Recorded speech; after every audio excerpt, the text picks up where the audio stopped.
I didn't want to hear. But it's all good. Really? We've been together our whole lives, Star. We got time. All right?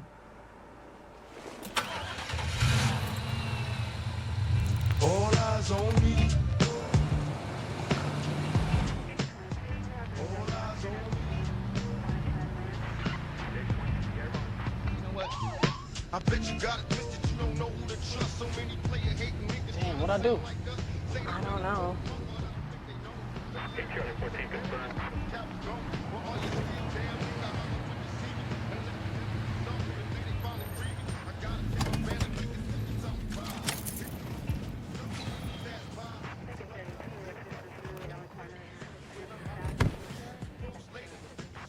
Khalil, put your hands on the dash where he can see them.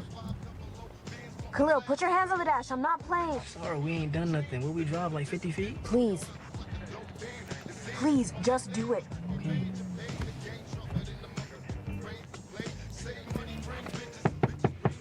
Sir, can you roll your window down for me? Here we go. I need to see your driver's license and registration. For what? What'd I do? Sir, license and registration. Khalil, keep your hands on the dash. Star, how am I supposed to get him my license and registration if I have to stay still? I want to know why you pulling me over. You failed to signal lane change. Turn the music off. Why? I can hear you. Please, Khalil. Turn it off. This is my car, so how can you tell me Step that? out of the car. You ain't got no right to do this to me. Listen, I'm giving you a lawful order. Khalil, listen to him.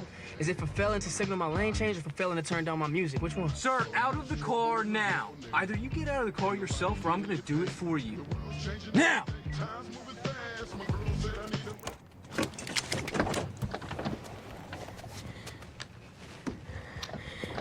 Drop the phone. Yo, why don't you just give me my ticket? Hands on the car. Anything on you? No, there's nothing on me. Any drugs? Nah, man. Can you remove your driver's license, please? Where'd you find her? I know her. That's my friend.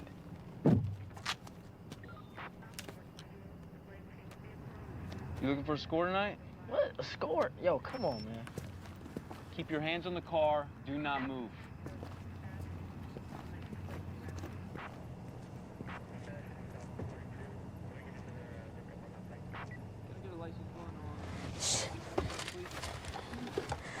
Where's my phone? Star, you okay? You all right? Go back where he told you. You gonna take your time doing whatever you gotta do. I'm not playing. Go back. Yo, but come on. Why you messing up my car? Just listen to him, Khalil. Hey, all right, chill.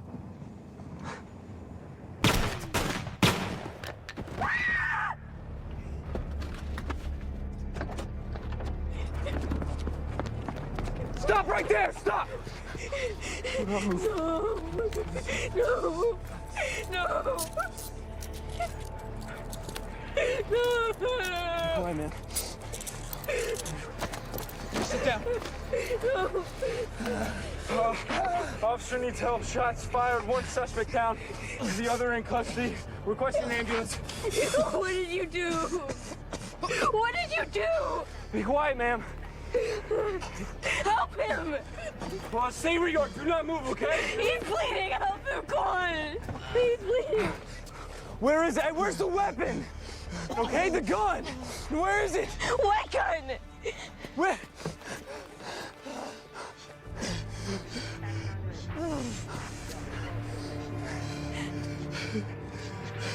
Shit! Khalil, Shit! Khalil, look at me. Come on, look at me. Come on, look at me. Look at me. Come on. Khalil, come on, look at me. I'm right here. You're okay, all right? There's an ambulance coming. Can you hear it? It's coming. It's gonna take care of you. You're gonna be fine, all right? You're gonna be okay. Don't be scared. Come on, look at me. Look at me. Come on.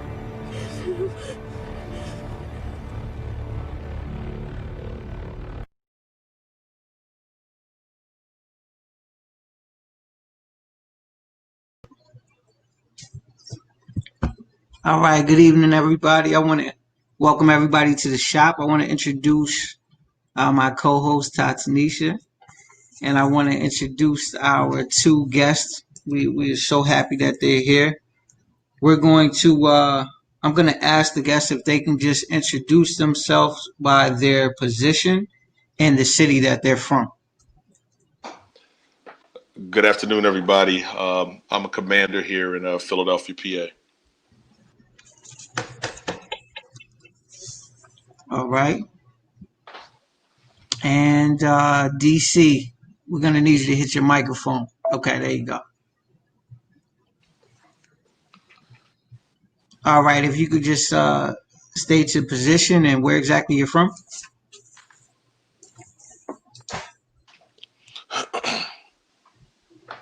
Let me know. I can't hear you. Can you hear me? If you can hear me, we can't hear you. Hold on 1 second.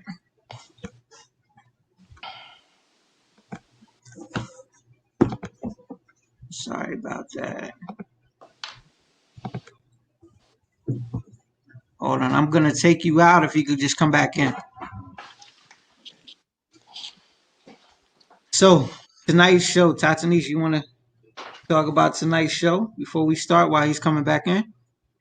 Yes, absolutely. So tonight's show is Behind the Badge. So we just want to hear the point of view from the opposite side of the spectrum. So we just want to hear from the officers or the law enforcement on the show, and we definitely want feedback from the audience. Okay. All right. The first question that I think all of us have is as far as with the police department is what actually goes on at the department as far as with being a minority in the police department in the law enforcement field in general. Um, I'll jump in there real quick until DC gets back. Okay. The thing about it is we have to understand that the law enforcement profession is historically always been a white male dominated profession. So in most police departments, there is usually I would say probably about a 30 to 40% African American or minorities in most police departments. Typically, I would say mostly leaning towards probably the 30% side in larger departments, especially in metropolitan areas. It's just like anything else. We are a microcosm of society. We are basically a world within a world. So just as we are in this country, African Americans are only 13% of the population here. Probably, on average, just a little bit over that is probably what we are in policing. It's not as overtly racist as some TV shows and some movies internally, some TV shows and movies kind of portray, but there is an undergirding of, I guess, nepotism, and undergirding of cronyism, and an undergirding of whites, taking care of their own. Um, it the and I can speak personally for where I am, even from a racial standpoint. A lot of the racial tension is Mm-hmm. not necessarily as common internally or as overtly common, but it happens and we see it. When it comes to transfers, when it comes to promotions, and when it comes to disparity in discipline. So. Okay. Okay. I see we just have DC that just joined back in. Can you hear us? Is his mic on? Yeah, I see his mic is on. Can you hear us? Yeah, I can hear you. Can you hear me now? Yes, Yes. yes, we can hear you. If you could just state your position and where everybody knows, but where exactly you're from. No problem. First off, good afternoon. Appreciate y'all having me on. I'm a federal police officer here in Washington, D.C. Okay.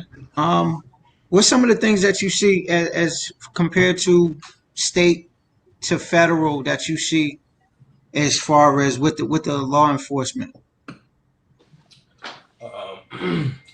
What I've noticed is it seems to be possibly, I'm not sure, but it seems as there's a difference in the training as far as diversity as well as sensitivity. Um, Going through federal law enforcement training, those are some things that they really harp on. It's just being, sensitive to the situation, who you're dealing with, all the way down to even dealing with people with handicaps, someone that may have these special needs. Mhm. And what I've been seeing recently, it doesn't seem like, and I'm not, making this as a statement if I know, but it seems like maybe on the local, maybe it's not as detailed in the training for those situations, from what I've noticed. Okay. What does it mean to be a black man in blue? Mm. I'm gonna let you answer that, brother. All right. It's crazy because my motivation for even doing it started when I was very very young. I was about 5 when I kind of realized that this is what I wanted to do. Mm. As I got older, I realized that it was something that I was called to do, and even more so as I learned more history of my family, because my great grandfather was actually murdered by a white sheriff in South Carolina. And as I got older and I realized, that was part of my history, that actually pushed me even more to the profession, or to the calling. Um, it comes with great responsibility, because one of the main things that I kept in the forefront of my mind my entire career, like I said, close to 30 years, was the fact that I had an obligation to my communities, to people that look like me. Me locking up a young black brother or giving him an opportunity to get a pass, could have a major impact on his life and his trajectory. And I always kept that in the forefront of my mind. And if given the opportunity to, look out, or, then I would do it. Unfortunately, it's not all the time that we have that discretion to do so. But in those situations where I was afforded, I did, because I understood what it meant to be a black man growing up in this country and having something that could possibly derail your career track and your trajectory. So um, it's like an obligation, I've taken it seriously for, like I said, for almost 30 years. Huh? DC. First off, man, sorry to hear that about your grandfather, man. That's Yeah, so definitely. definitely a compelling story to hear. I'm glad you took the route of wanting to be part of the change, instead of, a lot of people, will look at a situation like that and hate the police, man. But what I've noticed in my short time, only 12 years being in law enforcement as a black man, I've just noticed there's a lot of what you say, cliques, little groups and things, rather with and mainly like based on race. For instance, you could go in the break room and you'll see it right away. There's a group of, maybe 10 black officers, 10 white officers, 10 Middle Eastern officers, but everybody has their own little clique, and that's something I've noticed as well. Um, but just there's a lot of nepotism and things like that going on as well. Mhm. Being black, when you put in for, uh, call it a specialty where I work at, say you want to be on a SWAT team or something like that. Being a black man, what I've noticed is it's a lot difficult, a lot more difficult, basically. So say nowadays, we all, myself right now, I've got a high top fade or whatever like that, and I'm keeping up with the times. If I would go in there for that interview, I feel like I couldn't be myself. So I would have to cut my hair down low, what I mean, cut my facial hair a certain way. Whereas someone of, another race didn't have to change how they look to be considered. I've sat in, with panels of a group of people that were interviewing me, and I look up and they weren't even listening to me. I'm answering the questions, rattling off the answers, and probably one person was just listening to me. So it seemed like they already had, their picks. And so Mhm. when everything was said and done, um, You they got the usually, haircut for nothing. yeah, man.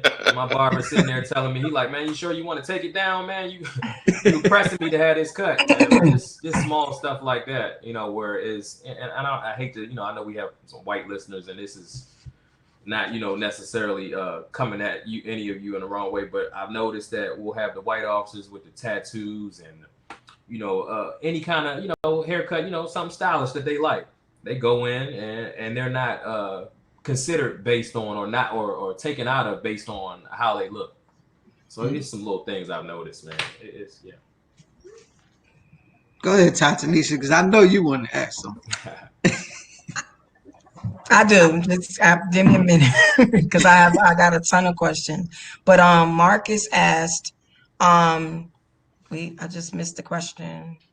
As an African American police officer, do you feel like you have to prove yourself with other officers? In other words, do you give people a break? Yeah. Yeah, I actually just, spoke on that. I don't know if he was on before I said that. Absolutely. I mean, the thing about this is, it's not about proving yourself to anybody. I don't have to prove myself to a damn soul. Yeah. The thing about this is, I grew up in a black neighborhood. I policed in predominantly African American sections of the city. So, like I said earlier, given the opportunity to, extend some discretion and give somebody a second chance, that's important, man. It's worth its weight in gold. I've seen kids that I remember stopping when they were like 16, 17, who are now, grown men in their 30s, and they stop me like, oh man, I remember you. Well, look, man, I got my CDL. I'm a truck driver. I'm doing this and I'm doing that. I'm a barber. I got my own shop. And when I see that, I realize that I did have an impact on his life, because if I would have pinched him back then, who knows, Right. what trajectory he would have been on. So I see that, like I said, after almost 30 years, man, it's a blessing. I can ride through and see young cats that are a little younger than me that I've, had contact with, and I know that I made a difference in their lives. There are people that are highly influenced. If you think about a high school environment, when everybody goes to high school, you got the followers and you got the leaders, and you have some friends that drift off and then they become followers of the folks that they think are the in crowd. It does happen in policing. Like I said, policing is a microcosm of this world that we live in. So we are a community within a community. So the same, maybe to a lesser degree, percentage of those types of people you have in society, you're going to have it in policing. Okay. I wanted to say this. Well, I heard you talk about that kid, man. It's crazy to hear you say that. I am that kid. If you Wow. I am that kid. Growing up in DC, and certain areas, we would see different styles of policing. We had a group that we called the Jump Out Boys, for instance. Right. I'm pretty sure they're all over. And, Yes. they do their job, and they do their job well. But being a young kid, I mean, say you were out there, playing with firecrackers, or it was a curfew set. What I was blessed enough to experience is the officers that did come out. I mean, they treated us with a sense of big brother or older father type of.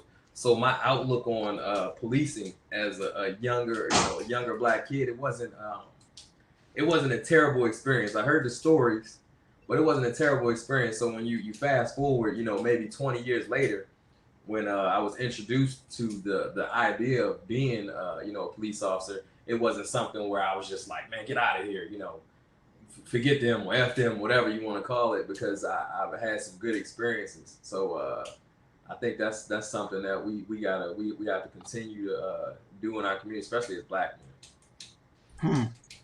We have a couple people asking questions. There's a lot of questions. Yeah. Yeah. We have Lance. He said, "What's your opinion on defunding police? That was my Is question. that the right or wrong thing to do?" I think there are levels to defunding police, and as people kind of intermingling different things. Completely disbanding a police department, that's the major end of the scale. But defunding police, I think that one of the bigger issues I think it'll adversely affect our communities. Because if you think about it, our communities, even though they may reallocate that money to our communities, you got to understand the game of politics. It all sounds good right now. It sounds good on paper and reallocating funds. But you know how oftentimes in political climate and in political promises end up not being fulfilled. So we got to be mindful of that. And we also have to be mindful that in most major cities, we have to realize that the most violent areas, unfortunately, and it's so sad to say this, the most violent areas, the most crime-ridden areas, the most economically impoverished areas, the most educationally underfunded areas are our areas, black and brown areas. So by defunding police and already taking away already strapped programs to try to make us better, taking away funds from the police department, I don't think it's going to have the positive effect that some people believe it would have, especially in our communities. And like I always say this to our people, we control how our neighborhoods are policed, and a Mm-hmm. lot of people don't believe that. What like to tell people is how police deployment is predicated upon levels of crime, Mm-hmm. incidences of crime, patterns of crime. If we can control those things in our own communities, that equates to less police in our area, less police interactions, and less opportunity for those police interactions to go bad. Absolutely. Okay. Yeah. Rihanna said, "How do you feel about blue lives versus black lives?"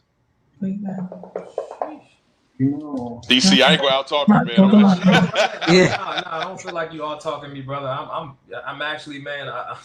This is a blessing, man. 'Cause I'm taking a lot of stuff you saying from your experience, man, and your time. I'm listening, man. I feel like I've got questions for you myself. Like I said, I've only been in law enforcement for 12 years, and once again, man, not to keep tooting your horn, man. It's a good feeling to hear somebody on the air, from our community, man, with some time on. But anyway, with the versus part, that part right there, when you hear that versus, man, it sounds like a fight already. You know what I mean? It's just like blue lives versus black lives. So that's where, as you know, obviously as a black man, I'll be torn. Like, I'm a black man first. I'm a father first. I'm a brother first. We do have, as they say, we're brothers in blue and this and that, but I don't even want to consider that it's us versus anybody. Mm-hmm. It's that might be the problem, and I'm not saying that's coming from us as law enforcement, like it's blue lives versus. In my agency, I haven't noticed it seems like it's a us versus the community. Mm-hmm. I'm pretty sure it exists in certain parts of our agency, though. I'm not gonna sit here and act like it doesn't exist. I see little smart comments here and there. We have little group chats and stuff like that, and there's things where I see, like, say for instance, what's going on right now. Y'all obviously know what's going on all over the country. Yeah. There's little smart comments here and there, little things that where you hear and you're like, man, I didn't know, this person felt that way. Yeah. But, I don't want to hype up that versus us. I don't feel good about us versus them or anything like that, because I'm on the side of my people, my family. Okay. It blew. I talked about this in my my 20-minute video the other day, Mm-hmm. because it's not a choice that we have to make. Like I said, and DC said the same thing. I was born black. I'll be black. I was black before I was blue, and I'll be black far after I'm blue. And the thing about it is I think it's when you become law enforcement, you are at odds with both sides of that. And what I mean by that, and I spoke on this in the video, is we are not necessarily accepted by our community once we make that decision to follow that career track. We're somewhat ostracized because historically, black communities have been the most oppressed by police in this country. Mm-hmm. And then on the other side, you are trying to break into the glass ceiling of a profession that was into a profession that is predominantly and has been historically predominantly white males. So it's like you straddle a fence, and the reality of it is I have to be black. Mm-hmm. Being blue was a choice, but when I say being blue is a choice, that doesn't mean that my mindset or my ideologies have to change. My moral platform is the same no matter what. If I became a fireman, my moral platform would still be the same. And I think some people have a problem differentiating the two. Okay. So I'm sorry. So where do you guys stand on the recent? I mean, there are several different instances of there was issues like we just had with George Floyd. Like, what do you feel personally, and then how would you have handled the situation? Like, even with the officer that stood to the side, the multiple, like, what are what are your thoughts on that? I, I'm, DC, I swear I want to out talk you, man. I'm gonna Nah, it's let, all good. yo, I think that I'll should be jump on in the there. public as well. I yo. feel. Let Yeah, me tell definitely. you something. No, Like, me too. and Blue, we talked about this. If I was on vacation in Minneapolis, Minnesota, like I said, which I probably will never be because that's just not on my to-do list to go to Minneapolis. My frat brothers are there, but that's the only reason I probably go visit my frat brothers that are there on the police force out there actually. But the reality of it is, from a human standpoint, to watch a man take his last breath, there's no way they would have had to lock me up or beat my behind too. Right. And because and it's just basic human, basic humanness and humanity to say, hey, man, something's just not right. And I would have intervened, and I just would have had to get locked up in Minnesota, and somebody would have had to bail me out because there's no way I could have watched that. And Right. if that meant me taking a bullet, I'm not sitting here just talking because I've been that person from day one. They Mhm. always to say something and speak out when a wrong is being perpetrated. But it burned me up. It brought me to tears to see that as a black man. And like I made a post because I wear a badge, that doesn't prevent me from being him in regards Absolutely. to George Floyd. Absolutely. And that's why I don't have no cop stuff on my car. I don't Nope. I don't ride around because I want them to treat me like you would treat my brother. I want them to treat me like you would treat my cousin. And when that thing start to go left, and now guess what? You're talking to the wrong dude. So Absolutely. get your supervisor over here and get another commander over here so he and I can have that conversation because I'm not talking to you anymore. Yes, Yeah. sir. So Right. I want to be treated like that. But it was George Floyd, man, it was a tragic travesty. Those officers had a duty and a duty to act and a duty to intervene, and they didn't. I want to read off of one question. I see Connor had made a statement. He said, "As a white man, what more can I personally do to help growing up in a diverse community?" I'm gonna Empathy. say, yeah, yeah. I'm gonna say you gotta talk too. You gotta speak up. Don't just be don't just be the friend and the person that consoles us, or I understand, bro. Like, we appreciate that, but it's time to tell tell your people. I don't want to say it like that when I say your Yeah. people, but tell whoever, tell them it's wrong. Don't sit there, and if you have another social group that us the black people we don't exist in, tell that other social group, hey man, that's wrong. Be willing to stand up for your friends and what's wrong. You may lose a few friends too on the on the side of different races, not the black side, but you may lose a few friends trying to stick up for us. There's people out there getting hurt for us, man. I mean, I appreciate it, but you gotta say something. Right. I think we got to go back because Angela had a question, and I keep. Okay, what ways do both of you see as solutions to bridging the gap of understanding between police and the needs of the community? DC, I'll let you go first. Okay. It's all good. I appreciate that. Um, we us on the law enforcement side, what I've noticed, just from my agency, small agency in DC, we got to get out there, man, and talk to people. We can't just come out when there's a disturbance Absolutely. and expect people to want to talk to you. Like, it's just like when you walk on the street, and it's sad, but certain people might speak to you, or you might speak to somebody. People look at you crazy, man. They don't know you. Some people might not even say hi back. So get your faces known.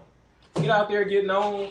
People not comfortable with you. They already seeing what's going on TV, or they're experiencing it, and then you just show up when something's going down, and you want to know what's going on. I mean, these communities like that, they don't want to talk to you. They don't know who you are. And I think the onus is on both sides. What I've experienced is, the principles of community policing that date back decades still apply. But also in regards to that, it's a two-way street. I've been to community meetings where the people that need to hear the message aren't there. Mm. Like, I'll go to community meetings and it'll be older ladies, 60, 70, 80, and they are not necessarily the ones that need to hear the message.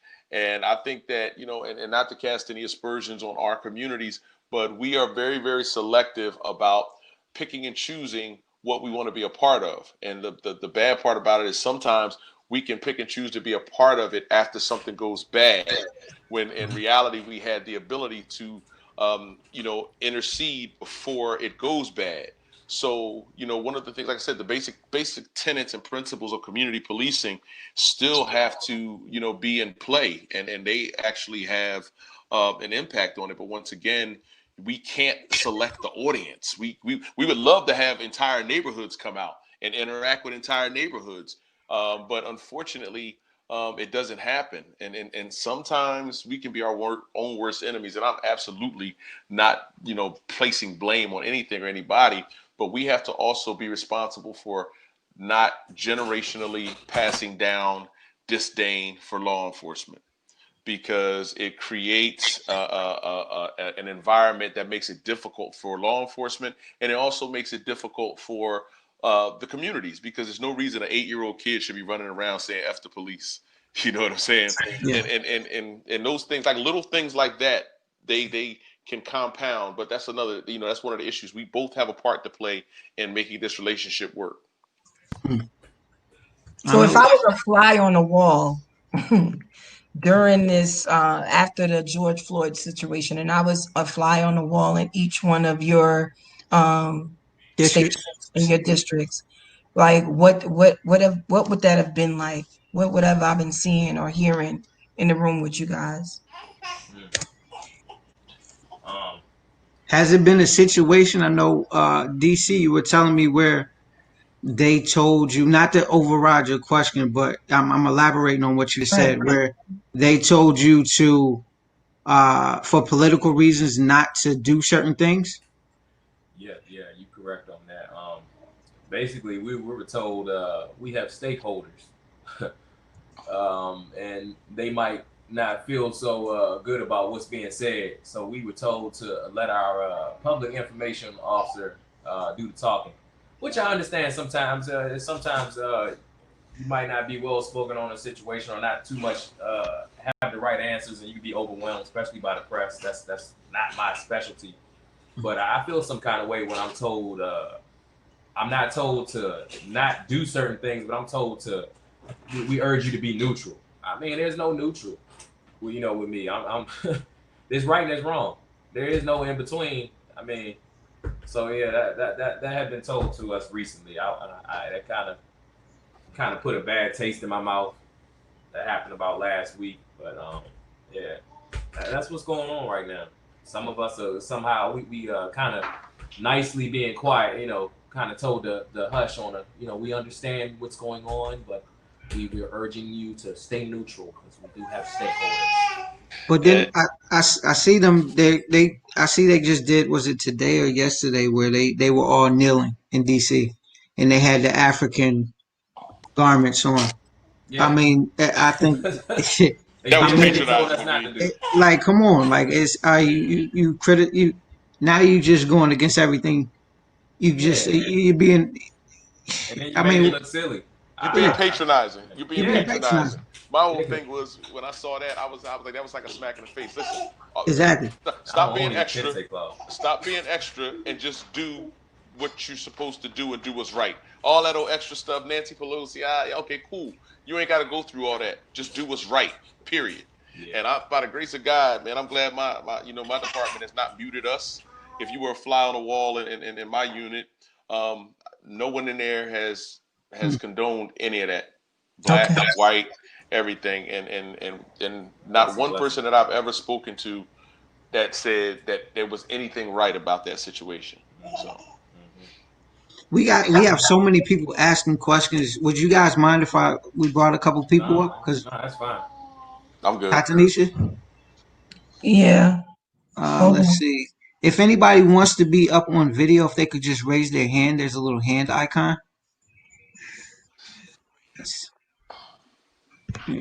Jeremiah. Cynthia said, how does the police become human in the eyes of the community? There is a great divide due to distrust and interactions only during bad times. So what programs can the police put forth to join the community and show a peaceful side of the police? I think most departments, you gotta go to most departments' websites. If I'm, and most major departments have community outreach and a lot of community events and things like that. And if they don't, they should. And if they don't, they are millenniums behind. We have PAL, the Police Athletic League. We have several other programs, that most cities have, and most cities do have police athletic leagues. Community groups.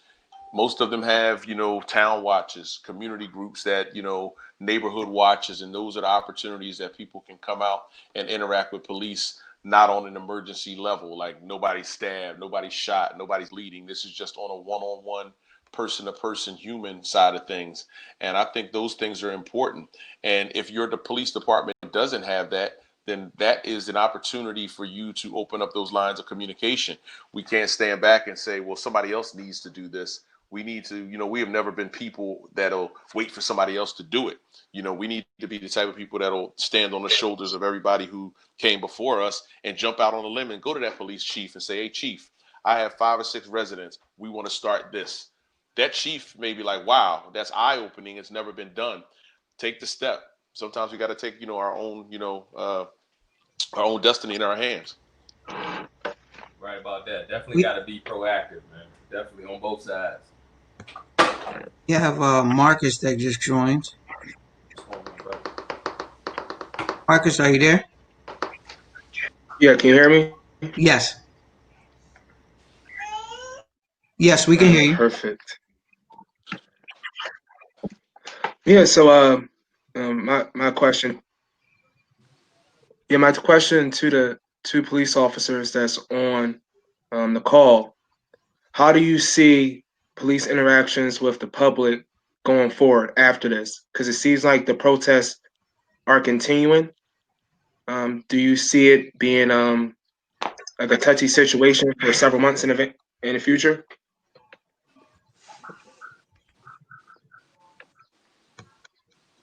See, I want to jump in because I'm DC. I try to. Nah, it's all good, man.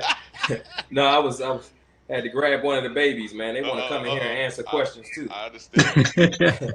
but nah, as far as what I think,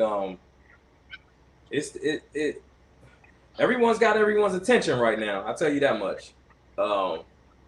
Is it touchy right now? It's definitely sensitive. Something's got to be done, man. I don't know, but yeah, moving forward, everyone's attention. Y'all got our attention as far as law enforcement.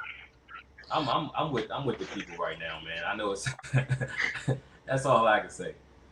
And I think this is a great opportunity to present ideas and hold people accountable to those ideas.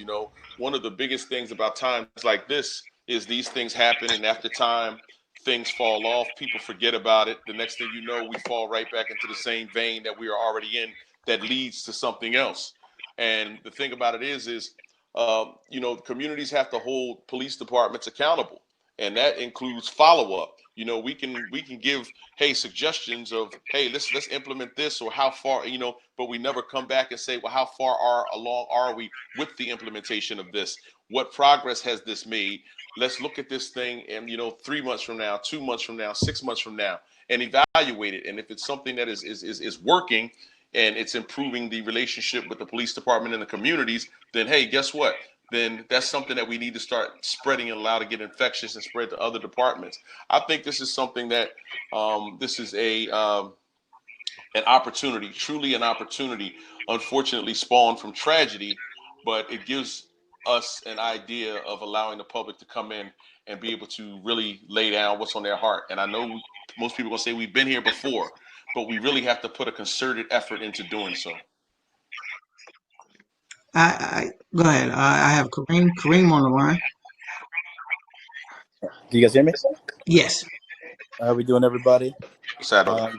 Recognize one of those voices behind the black cameras. What are we doing? Right? my question I actually asked a little bit ago. What channels do officers have to report like these incidents of misconduct, right? Like, so, obviously, that we hear about that thin blue line and that officers not want to cross that boundary. But do you guys actually even have a way to do so without, putting making yourself susceptible to, backlash and having people, kind of come back at you on that front? It happens. It happens more often than you know. And like I said, Blue, we talked about this before we got Yeah. on. It Yeah. happens more often than people know. Believe it or not, a lot of times officers that are reported for wrongdoing, it is because of other officers. But the thing about it is, it's not publicized, and I don't think it should be publicized because you got to think of the two things that can create. If if I'm Officer A and I know that Officer B is stealing and I report Officer A to Internal Affairs, they conduct an investigation and they go in, and then next thing you know, Officer B goes to it. They do a sting on Officer B, and Officer B is stealing. Officer B is fired. It would not behoove Internal Affairs to say, "Hey, Officer A, black cop, stepped out and did X, Y, and Z and gave this cop up," because now you have put that officer in jeopardy, and now you have also lost a good person. So now, God forbid, if hopefully it'll never happen again. But if another, shady cop comes across his path, you have somebody that is willing to step forward. So it happens more often than people know. And for people to assume that black cops don't do that and don't speak out, a lot of times these cops that are out doing all kinds of shady stuff are not overt with what they do. They do stuff covertly, and they know who to do it in front of. And in almost 30 years of policing, man, let me tell you something. Ain't none of them jokers ever tried no crap in front of me, ever. Because it would have been some problems. Because, I mean, it just would have been what it was, dog. You take your lumps. Don't, because by you doing that, you disrespecting me. By you doing that, you disrespecting my people. And it's not going to happen. Okay. Okay. If I can take it to the next level, so I know you say you go to reporting to Internal Affairs. On that level, from what I hear, certain police stations are different. Where sometimes in Internal Affairs, you're actually working in the same building as the people that you're overseeing, and other police stations is completely different, or they're in a completely different, separate part of police stations or the establishment. Should cops be oversaw by other cops? Obviously you have your ranks, right? So, but I mean, in terms of Internal Affairs, where these officers are investigating other officers, should they be investigated by people that they possibly share lunch with, that they possibly have family celebrations with, and things like that? Do you feel like Internal Affairs should be taking outside of the each office itself, and there should be a completely separate unit? Well, I know in my agency, it's not done like that. You rarely see internal affairs, what you want to call it. I know different agencies call it different things. But yeah, I don't know. You wouldn't see us necessarily in a break room with someone like that. And a lot of times they are hired by a different agency. They might be a private agency. That definitely is a problem. You know what I mean? Be nepotism, a friend, or this and that, and they are going to handle it differently. Okay. What I'm gonna do? I'm gonna pop you guys out because there's a lot of people asking these questions. Appreciate But y'all, man. was there anything else that you guys wanted to ask Marcus or Kareem before I pop you guys out? I'm good. Thank you, guys. Appreciate you guys. All right. Thanks so Thank much, you. fellas. All right. Let's see. We have a few questions. Um, I don't like the way you said few. Your eyes lit up. His eyes hey lit up. You man, see the way he but said that? it's a good thing. It's It's a a good lot. thing, Yeah. man. I have somebody. Ian. Matter of fact, hold on, because I have. Can you pull him in? Yeah. Let me see if I can. I'm gonna try to pull him in. If it doesn't work, if you can try to pull him in. I'm pulling him in now. All right, cool. I have Ian. What are your views on police officers needing either higher educational qualifications for police officers, like a college degree that includes basic psychology, communication, etc.? People are, education is important. It absolutely is. But what I've learned and the cops that preceded me, most of them did not have degrees, and they were very, very good cops. Education doesn't necessarily equate to being a better cop, because if you think about it, if you're a thief and you have a doctorate, you're just gonna be a smart thief. So you know what I'm saying. So it doesn't necessarily, the two don't necessarily. Not saying that they don't mesh, but they don't necessarily equate to the same. Like, just because I'm educated doesn't mean I'm going to be a good cop. Nor does that mean that I'm educated and I'm going to be a cop that's not stealing, or I'm educated, I'm not going to be a cop that's not engaged in police brutality. You have to think about the intrinsic nature of who people are. Their innate person is what manifests themselves. So regardless of how much education you have, you're going to be inclined to do what you're kind of inclined to do. Okay. How I feel about that, I feel like the prerequisites sometimes of these agencies, of having the college credits or the college degree.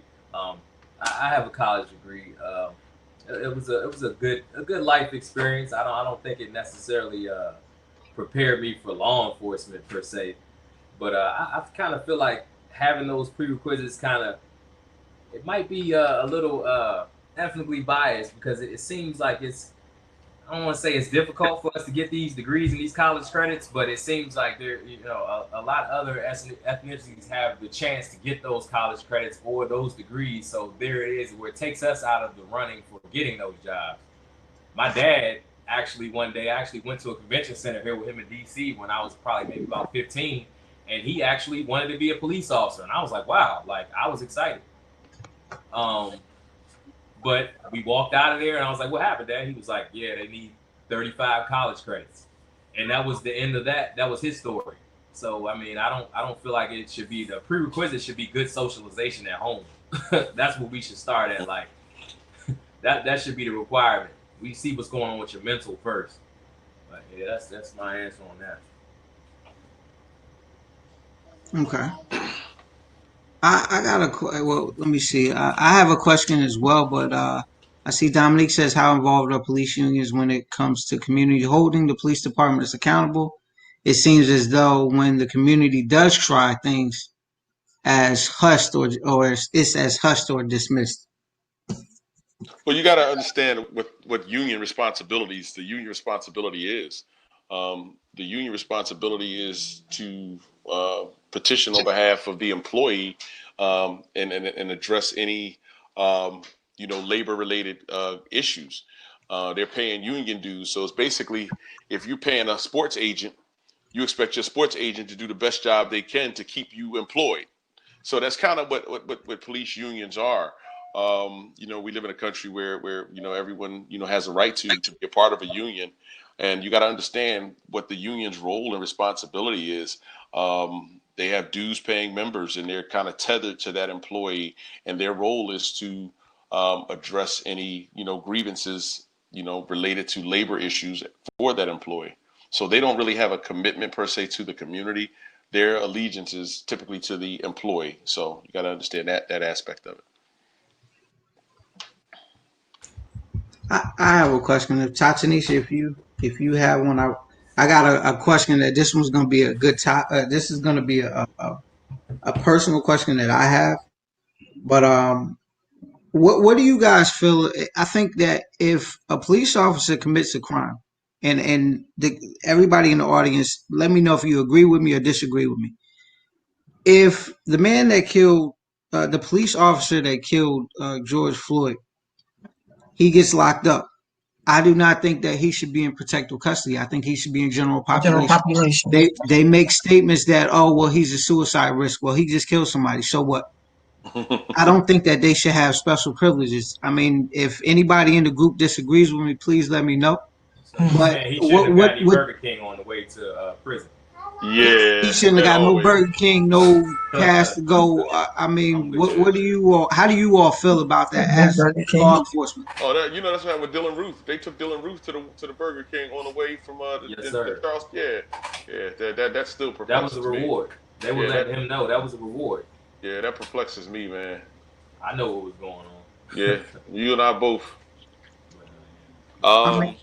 I don't think like the reality of it is it shouldn't be any preferential treatment.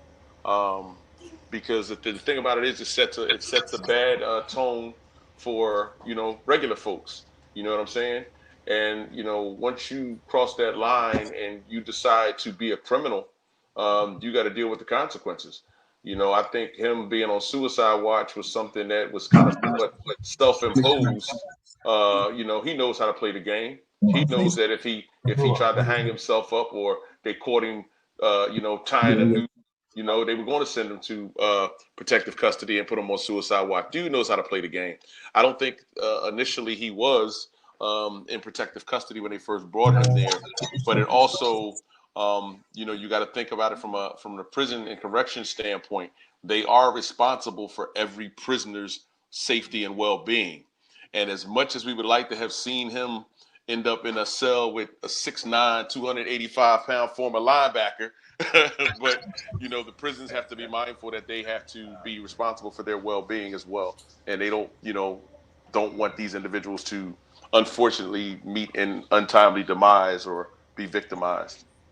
I had I know Sin had a question about autism. I really wanted to.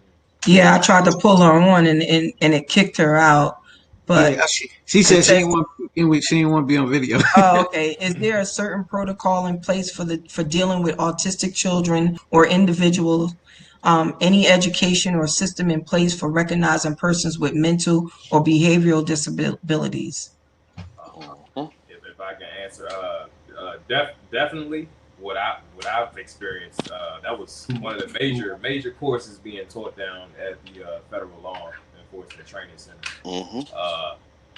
We had scenarios, where you would experience people that, you couldn't necessarily understand what they were saying, and you had to basically figure out, okay, this person has, something going on, whether it be inebriated or it's a mental situation, but you definitely, we definitely were trained in that.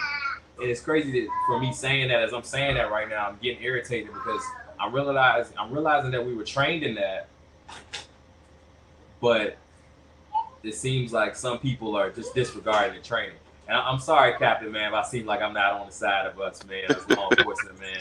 No, That's listen. definitely not where I'm coming from, man. Hey, no, I trust me. I feel your angst with certain things, man, and it kind of, it's kind of disturbing when you see people deviating from what we know we're supposed to do. And I'm only speaking from 12 years experience. And I'll stop that, man. Stop that. But I understand your frustration. But and also to answer her question, in the last couple years, most departments around the country, have taken things into consideration and started implementing training that basically encompass dealing with the mentally challenged, those with autism. Because there are a lot of times there have been incidents around the country where cops have confronted people who are dealing with these things and they didn't know how to handle them, and it kind of went south. You know what I mean? And it usually, unfortunately, to the detriment of those individuals who are dealing with these issues. But yeah, most departments actually do have training and some type of ongoing training in the handling and the care of those types of individuals. I have somebody here, but if every time they try to go in another room, I'm getting feedback. So do you mind if you jump on the camera, Blue? Yeah, go ahead. Go ahead.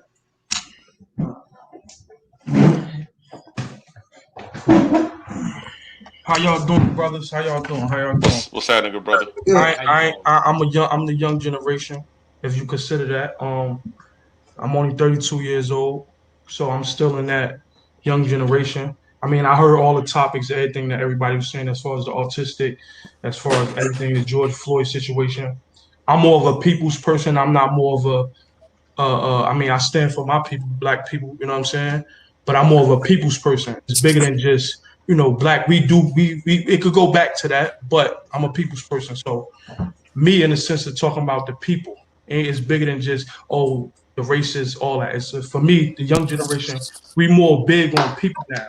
So, the generation is a little different from back in the day, and the older folks that's in their 50s and 60s that went through these things, when our ancestors, things of that nature, 400 years ago, all that. So for the young generation is bigger. So now we got friends that's all different, Asian, white, all different race. So for us, it's more people, and I'm speaking on a young generation because I could get on old topics too, but I'm speaking for the young generation when I speak. So to make a long story short, what topic, the George Floyd situation, and that topic with the officers, the same way if before if they give a young man, a young black man, the injection for doing something 25 years ago, they give him the injection for killing somebody for something pettier than what the actual officers did.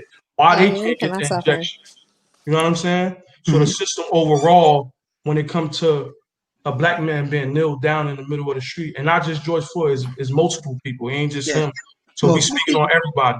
So why can't they get the injection instead of getting the one murder or all that? Why they can't get the injection? And there shouldn't be a time frame on you sitting in incarceration, getting them injected the same way he died. Why can't they die in, in a vein? You know what I'm saying? Well, Not you know, saying not He saying said, that the decision for them to make, but wouldn't that feel like the family that lost somebody due to regardless of their past or regardless of what they did, why can't they get the injustice whether they're a police officer or not? If but they're gonna choose it on that level. But you know that it all varies by state, man. Some states Yeah. still don't have death Absolutely. penalties. You know what I'm saying? Like Texas, you go to Texas and you do something, you get convicted of first degree murder in Texas. Oh, your ass is going to the chair, and it ain't no doubt about Absolutely. it. And also, certain states, the appellate process or the appeal process in Okay. states differ. And Okay. most states, the death penalty, the states that do have the death penalty on the table, it only applies to first degree murder or their categorization of first degree murder. Unfortunately, in the George Floyd incident, they actually bumped it up to second degree murder because oftentimes a lot of DAs, and it's really about truly seeking justice, and some people perceive it as not seeking justice. Sometimes Mhm. first degree murder is very, very difficult to prove, and that's usually where the death penalty, if there is a death penalty in that particular state, usually applies. First degree murder is something that's very, very hard to prove, and I think But it is in the best interest of justice sometimes. You rather not have a person go to and a jury come in and not meet the requirements or meet the threshold for first degree, and this dude walks. You know what I'm saying? So we mhm. got to be mindful of that. So Okay. So on that subject, when you said being I mean the evidence is there. It's clearly on camera. So there's no what is it there to prove? right, You but get I what I'm understand. saying? Yo, I feel you on that. But see, this is the thing. But see, there you gotta look at the threshold of intent, and that is sometimes very, very hard to prove. And remember that when this first happened, I don't know if anybody saw it.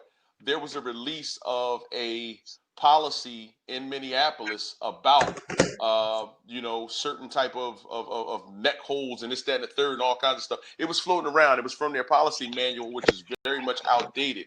Now, Okay. if for example, proving intent, and I believe this is what his defense's argument is going to be. If they actually use that old policy as a point of reference to kind of sustain or support his defense, that's what I Hmm. think makes it difficult, or they felt would make it difficult to prove the intent. So we got to look at both sides of things. If you got to strategize and be very strategic about how you do things, and you got to think about your enemy's next move. So if the Okay. prosecution is thinking about all possible angles that the defense is going to try to vindicate their client, then it sometimes is often in the best interest to say, yeah, that is absolutely something that they may angle. And if his defense attorney comes in and says, in the police academy, he brings in a use of force expert, even brings in an instructor from the academy, and there is validity to that written policy that they are taught how to do X, Y, and Z. Now that kind of chips down at the prosecution's ability to prove intent. So you kind of gotta. It's such a it's so such a It's deep. slippery slope. yeah, It's deep. So look, so for me personally, on that thought, the way you broke that down to me is I say for example, you work at shot right? I grab the officer, I take his gun, I nail him down, nobody here to stop it, and I pull him out, right?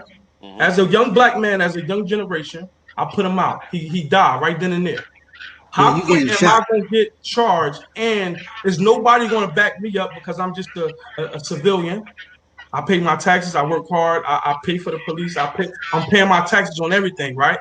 So him being a police officer and me being a regular civilian who pays taxes and do these things, what is the difference whether it's a police officer and I'm a regular civilian where he did it and I did it? What makes it a difference? Is no argument when it's on video, when it's there. What is the argument? There's no argument. But, You like It, DC, you want this, to take that? the system is just completely. oh, The system is Let him complete. answer. No, I'm letting. I'm just want yeah, to finish that. No, oh, no, So the man. system You on know, that you know what I'm level is saying. I understand where you're completely. coming from. There's no equal when it comes to a human as a person. It shouldn't be whether you're a police officer or whether you're a regular civilian to do something on the same thing and handle it in a different manner.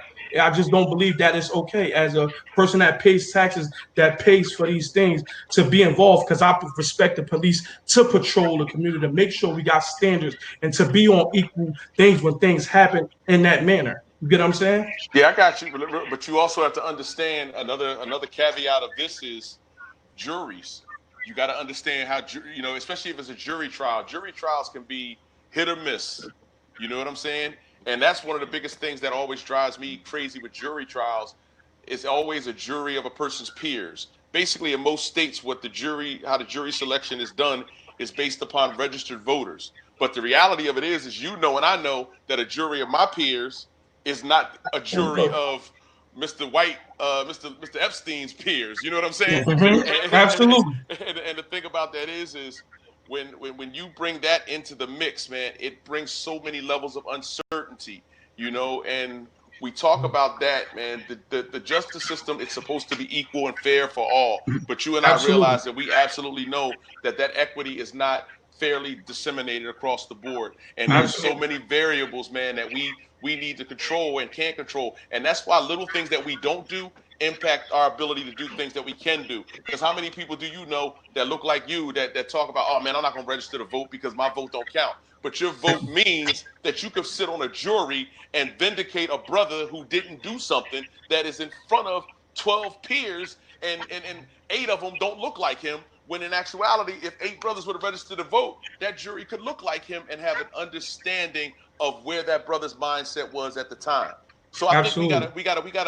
this is why I say we gotta be strategic in what we do and not Mhm. just say after the fact and after something goes bad. We got to take strategic steps beforehand. So if something goes weird, we can have a legitimate hand in fixing it.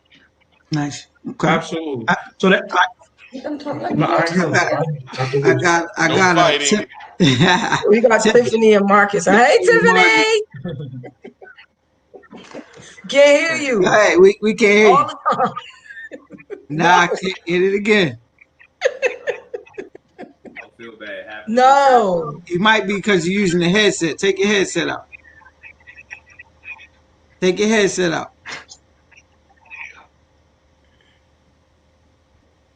no. Pull your You might headset have to out. send her, if you have her number, you might have to send her a text. They look like jackleg Go out iPhones. and come back. Go out and come back Go in. out We're and gonna come pull back. you back in. All right, Marcus, go ahead. What's So up, we Marcus? get Yeah, so I wanted to take a step back. DC, you made some great points about the police officer and what charges. And we have to be strategic. We got to get a conviction. We just can't just go out for the highest and lose in court because that doesn't do any justice for George Floyd. Take it away. But going back to the point of defunding the police, my main thing on that is I agree with it. And the reason why I agree with it is because majority of our crime in Black and brown communities is directly correlated to the poverty in our communities. And True. several studies show that there's a direct and strong correlation between crime and poverty. True. And I'm gonna use an analogy that a lot of people will understand. In America, we spend billions of dollars a year treating symptoms such as diabetes, high blood pressure medicine, instead of actually putting money towards preventative care like nutrition, getting access to affordable foods that are good for you, like vegetables, fruits, and proteins. And I think allocating money towards social programs to address those underlying issues in our community, you'll see actually a direct correlation to the reducing crime and drug use, and we probably won't need as much policing, in my opinion. But you know what the thing about and if I could jump in on this, the thing about that is a lot of the pharmaceutical companies, everything's about money. A lot of that stuff they might have already had a cure for, but why would I give the world the cure when I could continuously make money off of it? So And it goes back to saying like, yeah, we could put that into that, but who's really gonna do right by it? That's why it comes down to voting. well, And it and goes I back and, to Pharmaceutical. and go I ahead. agree with you, brother. You know, and I understand where you're coming from. That it's the socioeconomic issues that are oftentimes the root cause of a bigger thing.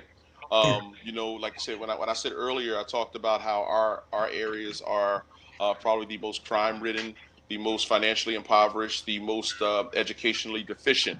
And the thing about that is it comes down to, like Blue said, about voting. You know, if your politician is not desirous of fixing your needs and your problems and addressing them, then that's a problem. You got to look at most of our neighborhoods. I don't know, you know, in the bigger cities like Baltimore and Philly and other areas, man, it's a big push on gentrification in our areas because, you know, we have lost that representation of our elected officials to properly stand for and stand with us. And then it allows other people to come in and out tax us out of our own communities. And our sense of ownership in these major cities is diminishing.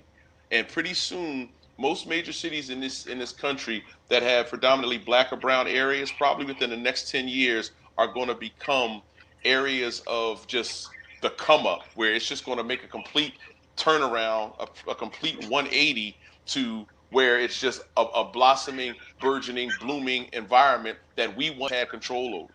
And I do agree with you there in regards to that. And I just think that politicians need to prioritize where they're putting their funding, and our communities aren't a priority most of the time.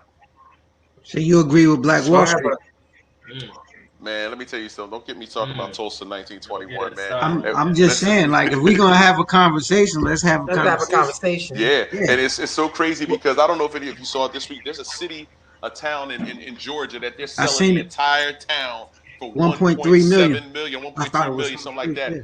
That is an opportunity. That is a gold mine. That it also, you know, we're gonna kind of put the onus on, you know, those black figures that have the opportunity and ability to do that. That's something right there that could build and grow, especially in Georgia. You know, and an area of opportunity where that thing between Atlanta, it's a couple hundred miles from Atlanta, but it can start building communities further and further. And if it gets to the point where you've got Atlanta growing, Atlanta metro area, and then that town just growing and expanding, those are opportunities for us to build and take some, you know, become stakeholders, in, you know, in our own progress. Well, so I can can I. I jump Oh, in on this? Yeah. okay. I want to say something I got a too. statement and then I want to address the Tulsa thing. So, Blue, you mentioned that it's all about money in the pharmaceuticals, but we can thank Reagan for privatizing prisons. I mean, these are in private hands, so there's money behind putting people in jail. And then for the two 100%. officers on the line, I'm not sure how you guys get promoted, but I know in the past in some of my readings, your promotion is directly correlated to the number of arrests that you get. No, No, no, no, sir. No? no. That's good to I, know. I don't know what city that's in. No, sir. it, Well, darn yeah. sure, it darn sure ain't here. Nah, Nah, we not don't that, have not up And, here. we don't have quotas. Nah, okay. they Can I Okay. don't say? have them here either. Can I say something about the as far as the whole Atlanta situation and the 1.8 mil whatever amount of money. All right, every opportunity is an opportunity for us to invest. Right now, if we all invest into each other, so for example, I'm a chef, I'm a masseuse. You know, I have my own business. Right, you might be in real estate. And you say, okay, this is what I'm doing. You might help me build my credit. Now we invest in each other and do that. It don't matter where it's at. We invest in our own community, buy back the block. So if you feel like you're from this neighborhood and you want to invest in your neighborhood and keep people, if this person got Section 8 and they can't afford it, why don't we buy back the block and help our people and do that? So it ain't about where it's at. It could be in Atlanta, it could be in Mississippi, it could be wherever around the world. It's about us coming together and investing in each other. But regardless. that's the problem. We don't come together, And that's where I'm at. Yeah. and the problem why we don't come together, why I think we don't come together, is because we don't have the knowledge. I think with our culture, and I'm not trying to put any other race or anything because it's not about that, but our culture in particular, this is my opinion, is we have a lack of knowledge. And the reason when you have a lack of knowledge, how can you progress and move forward when our culture is like crabs in the bucket? We're so worried about a car or a chain or just materialistic things when you have our other race as Caucasian or white race that they're thinking about legacy. At the end of the day, we all spoke about this. 40, 50 years, they're going to be the minority. But you know what they do have on us? They work so hard to keep that money they keep that money because money is power. So Generational wealth. regardless if they're the minority or not, they still have power and they still have control. We don't have the knowledge to be able, if you get to a certain point of wealth, who's there to teach us in the black community what to do with that wealth? Us. Can I chime in? Can I chime in? Me. Pick me. Go ahead. So So I work for the city of Newark, and in the department that I'm in economic and housing development, right? A few years back, the department I was in, the part of that department I was in, our office actually educated the community, and everybody knows that the city of Newark is predominantly Black, right? But now we have a bunch of people coming in from different places, the Jews, the this, the that, and they're buying the properties. The argument that I try not to have, because I don't like to have arguments with people, and I'm not political, not even a little bit, is that the people come in and they say, well, now when the mayor got in office, he's telling everybody, you know what, get what you can now, because I'm not going to be the mayor forever. I'm going to show you to do this, that, and he's very transparent. So he put everything out for everybody to see it, the educational tools that you talked about, Blue, and all of that stuff. But guess what? Nobody jumped on board to do what they had to do, right? And he put it right there in your face. You get literature out. They got, everything is there. If you go into the welfare offices, if you go into the unemployment offices, everything is right there. But the minute the Jews and everybody else started buying up these properties, immediately everybody's like, oh, I need to come in and get this because all of Jews is coming in from everywhere and buying up the properties.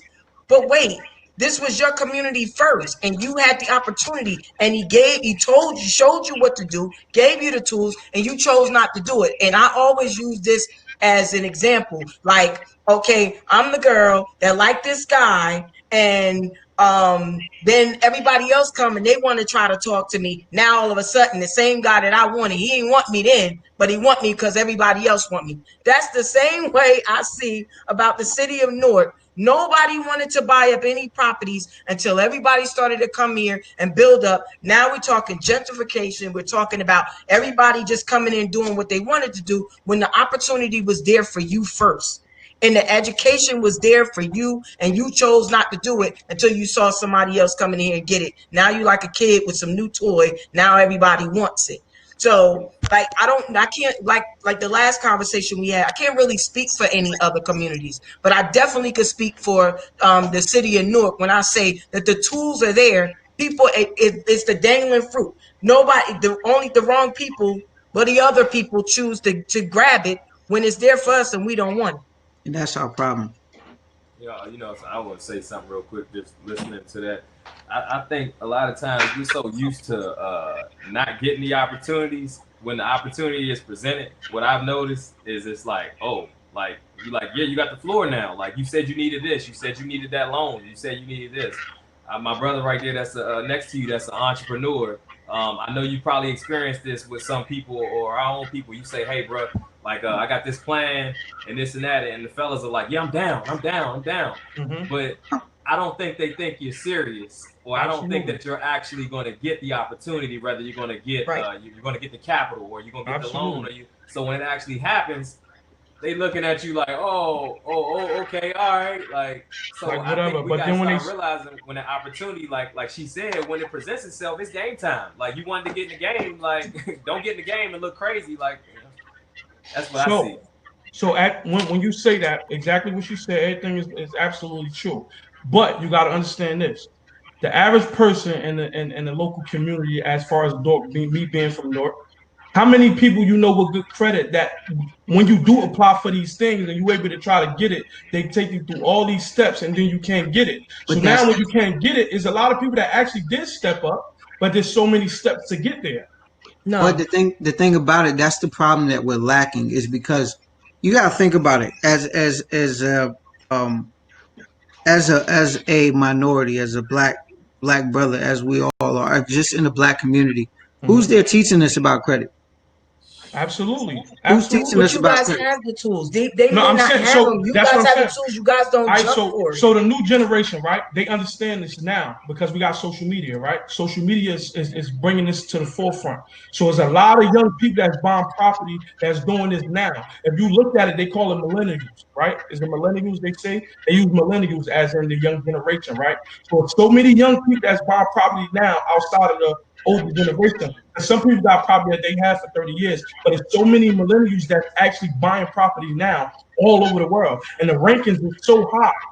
So you might not think that it's happening, but it is happening, right? So they want to avoid the millennials, and that's what's mostly causing a lot of drama because these are the people that's really fighting. Is the younger from the age I would say 13 to 25 because before it was 18 to 25. Now it's younger because of the social media. You know what I But mean? The I'm platform that they got now. I'm gonna agree with Dami. I don't know if y'all see it in the comments. Um, she said people don't always have those or know the tools that are in front of them, which is right. That's just like with the two police officers that are up here now. It's a lot of information that we gained in this whole show that we didn't know.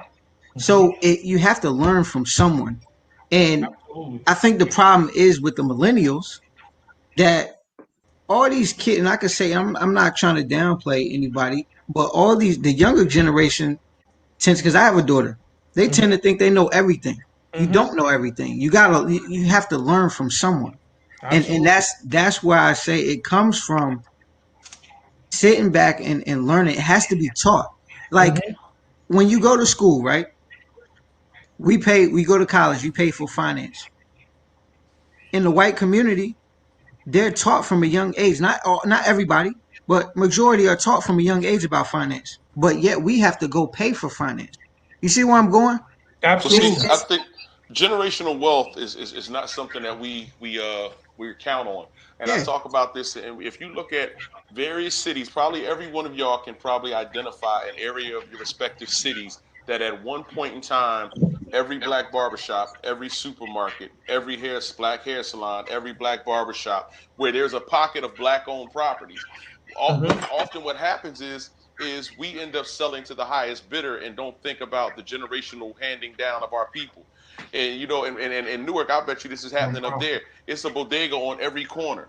And for 5 years, one brother will have it for his family. 5 years later, his brother will have it for his family. And it just creates a cycle of generational wealth. What happened with our people, unfortunately, we were kind of our parents and our grandparents, some of us are fortunate enough to have had that entrepreneurial mindset, but not all of them did. And Mr. Wilson sold his fruit stand or his fruit place to the Asian guy for 150,000 because he's never seen $150,000 in his life, and he's not thinking about his Mm-hmm. 4 kids coming behind him and carrying on this business. Next thing you know, they're buying up our places for pennies on a dollar, and next thing you know, and nothing is black owned in our communities anymore. Unfortunately, Mm-hmm.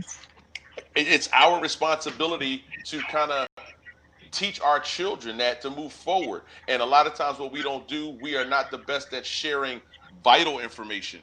We'll share some Mm-hmm. BS information with each other. Hey, yo, them Jays, they got them Jones down the street for that. Oh, really? But we won't share information on an investment. We won't share on, Absolutely. hey, bro, you got 10 grand right here. How about we go to the sheriff's sale and buy this property for 2 grand, and we just use Mm-hmm. the next couple years to build this property up because it's a college Mm-hmm. 4 blocks away from it, and over time that college is going to need external housing, and we start building. We get one, we get two, we get three.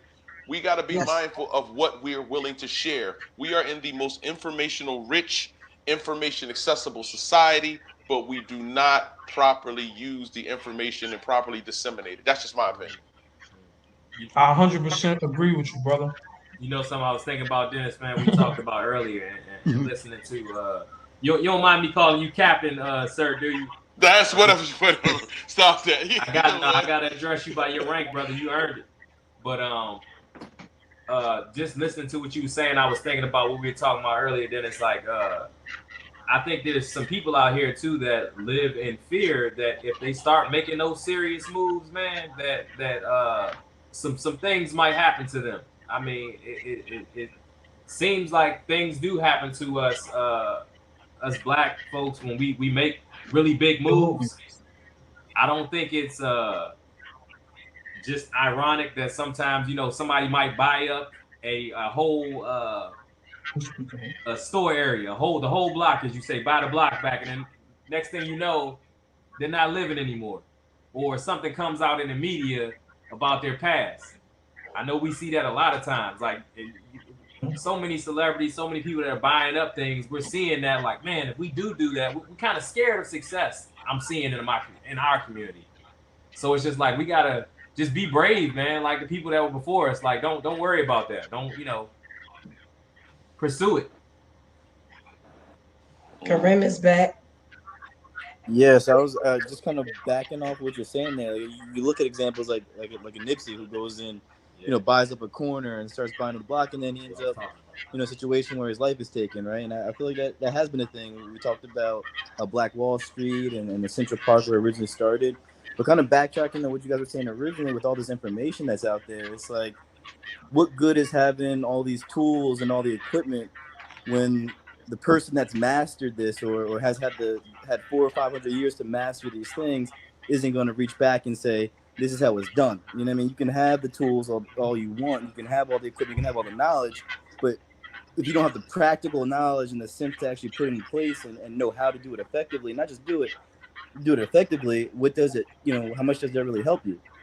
I almost liken it to the education system. It's like you sit there for 12 years and it's these people in these other communities are getting this generational wealth information passed to them.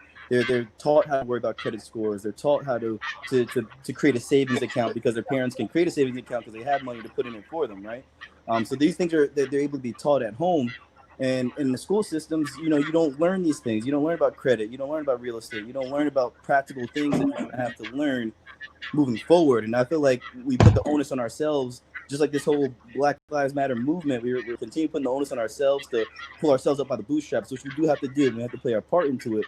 But at what time is it okay? Now it's again, like now I think we're kind of coming to this, but school systems need to be addressed, not just the police. It's the school systems. We need to get educational programs, especially in the inner cities, about real estate, about credit, and about how to start businesses and entrepreneur mindsets. And I feel like these are some of the programs that need to be established. Because you can have the we all have internet access. We're all sitting on a laptop or on our phones right now. We can Google real estate. We can Google credit and all these things, but how much is having that information, just reading it off a screen, really help you? If that was the case, we would be all learning from school or learning from home. This whole pandemic would have been an issue. We all would have been at home on a laptop and learning. There's something that's different about being in a classroom setting, being in a state for multiple hours where your whole ideology is about learning and absorbing knowledge. And I feel like we got to utilize that and figure out how to get these type of programs implemented into our schools. And again, not just blame ourselves, like because the mayor put out this information that you can go get, that you should just got it when you didn't know what to do with it if you had it in your hands in the first place. I agree. I gotta because I know we got we went over the time, which is fine. But Tiffany wanted to come back in. I gotta pop one of you guys out. But before I pop one of you You can guys pop out, me out, bro. all right, hold on 1 second. Right. Marcus out too. All right, Marcus, I'm gonna pop you out also. All right. All right. All right. Thanks Appreciate you, again, bro. man. All right, bro. Stay safe, man. All right. Let's see if Tiffany joins. She had a good question. Y'all see that poll I got up, man? Yeah, I seen it. Nobody ain't answered. That's messed up. Man. Y'all in the. Nah, they answer now. It's moving a little bit. Okay, At first okay. It's 100% at the no. I laughed, man, but Yeah. but I understand where they're coming from, man. Yeah, I mean it's Wow. 83% said no. Wow. That's what we're working with, Cap. Damn. We're gonna I change Yeah. wasn't it. expecting that big of a gap. Jeez We're gonna Louise. change it. Some people might not even be answering, man. They torn. Wow. Let me see if Tiffany's gonna pop in, unless she really wanted to talk. I just think overall, man, like I think that the bad cops make the good cops look bad. Absolutely. And you know, talking to you guys today has been nothing but informational, and it's been truly a pleasure because it gives us a better understanding from the side of the good police officers. You know, from the topic that we had last week was where do we go next, and I want to ask you guys from the side on the blue side. It's not really a blue or black. From your side or your perspective, where do we go next in our community? Where do you see it?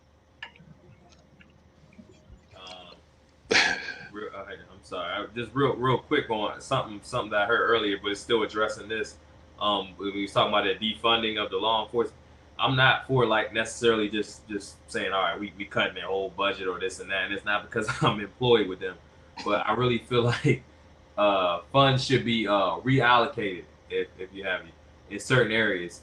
You know, whether it be mental health, public education, employee training programs and things like that versus putting more money to civil disturbance uniforms and these big helmets and big things that it kind of looks bad. I know we need those things, but when your suit is $600 and we're looking, I know you all been seeing the comparisons on TV versus, and you have these people that are dealing with this COVID situation, they can't even get masks there, so it definitely puts a light on what the funds in some law enforcement agencies are going to.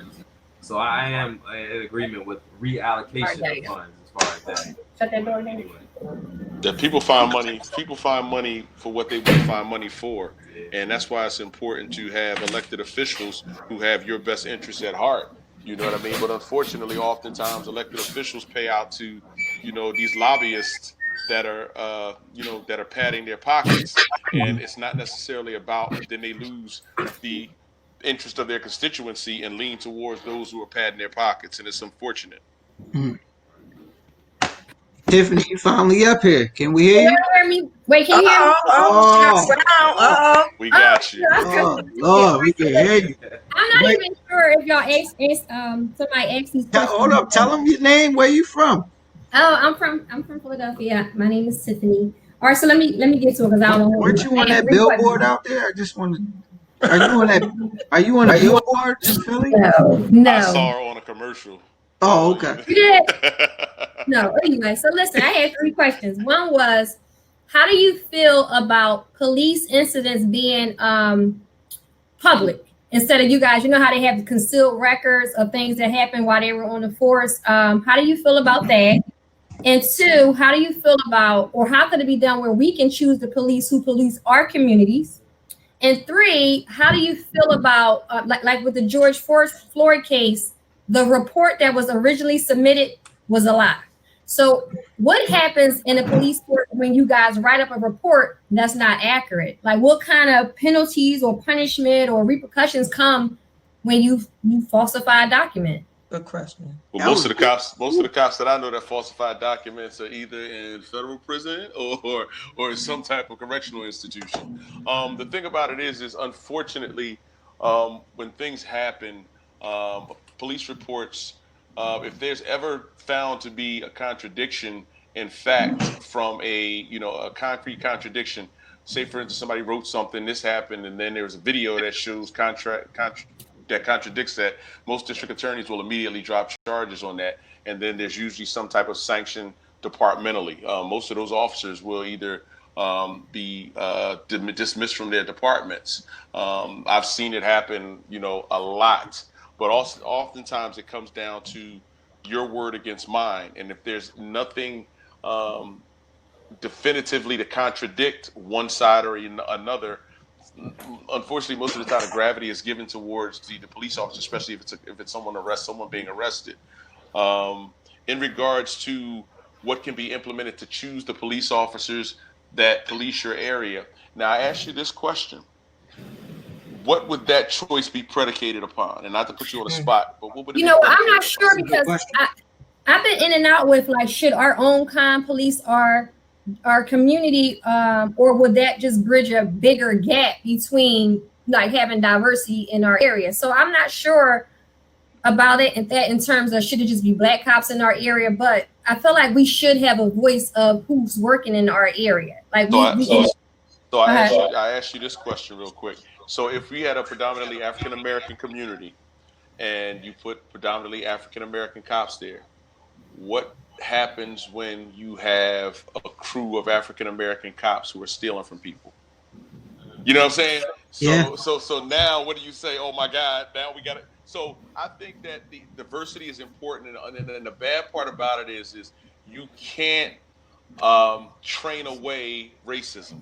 You can't train a person, because you could have some people who are upstanding that look good on paper. They have a track record of this, that, and the third. But now you put them in a position. Now they're in, say, a narcotics division, and now they start stealing. So I don't think there's any perfect way to pick perfect cops, because you got to understand that, just the fact that we are human beings and nobody's perfect. But if you were a thief before you were a cop, you're going to hide all of that stuff, and next thing you know, you're going to become a cop and you're a thief. Just like you're an alcoholic. If you were an alcoholic before you were a cop, you're going to become a cop and still be an alcoholic. So because we are so imperfect as human beings, there's no perfect way, because I've seen some white cops in black neighborhoods go harder for the black neighborhoods than some black cops. You know what I mean? There are black cops out here that feel like, man, I ain't helping that N-word. I've heard people say that and checked them on it, but and I've seen white cops go and get it in and defend, but tooth and nail that neighborhood. So you can't really say what the perfect cop is. It's because of the frailty and the humanity of each one of us. We just hope for the best, and that hope that we have people that have the best interests at heart, that want to come into this profession. Now, what about you had a third question? Yeah, I did, because in the George, let me back to what you just said. I read in the George Floyd case, I read the original statement that came from the police, and it was like totally opposite from what really took place. But that was the one that his chief put out, right? Right. And like I said, that was contradicted by all of the other videos. So I think it's incumbent upon police chiefs to be mindful before they prematurely jump out there. And it happens sometimes when you have these smaller departments where a lot of times these chiefs have interpersonal relationship with particular cops, and they jump out on the defense. I think that transparency is important. Immediately being transparent, but taking the time to look at all the facts. And I think in this particular incident, I don't think he was trying in protection mode.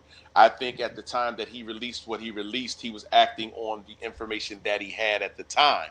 But then when all of the other information came out, he kind of had to, kind of go back on what he said and reel it in. So I think it's important that as police commanders and police chiefs, we have to ensure that we are in a timely manner providing the public with as much information as we have. I would rather come to the public and say, hey, at this particular juncture, we have a limited amount of information. Based on that limited amount of information, we are continuing our investigation. These officers are on administrative duty. And if further information is uncovered that basically moves me to the point that I have to take further steps, I will do so, as opposed to stepping in front of a podium and lying to people.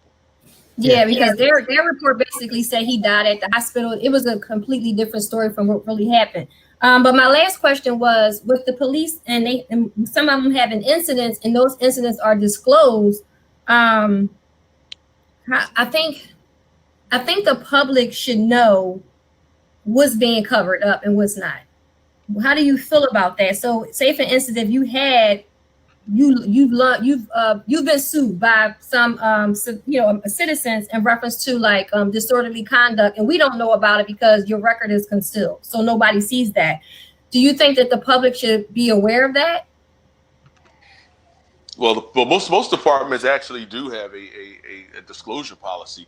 There are a few departments that do seal certain records. The thing about it is, and I also want to kind of bring this twist to it too, because a lot of people don't understand this. Um, in most departments, a lot that stuff is all public record. You know, you can do a request for information act. You know, under the the Public Information Act, you can actually do a request for certain things and get them. It's very few departments that seal records of, you know, especially law enforcement. If I'm not mistaken, I think there was some legislation in place or trying to be implemented that basically allows for that to be readily available. I mean, I feel as though it should, but also on the other side of it, and DC, don't kill me, bro. I swear to God, I ain't trying to out talk you, man. Nah, man, I'm over here learning, man. This is all the notes I've been taking. I think that what the public also has to understand is that just because officers have complaints doesn't make them a bad cop, and this is what I mean by that. Okay. And you as a police officer, I could give 20 people tickets. If somebody ran a red light, you as a citizen have a right to be upset about having that ticket and make a complaint against that officer, a formal complaint. And your formal complaint can say, Officer Jones issued me a ticket stating basically that I ran a red light. I didn't run the red light.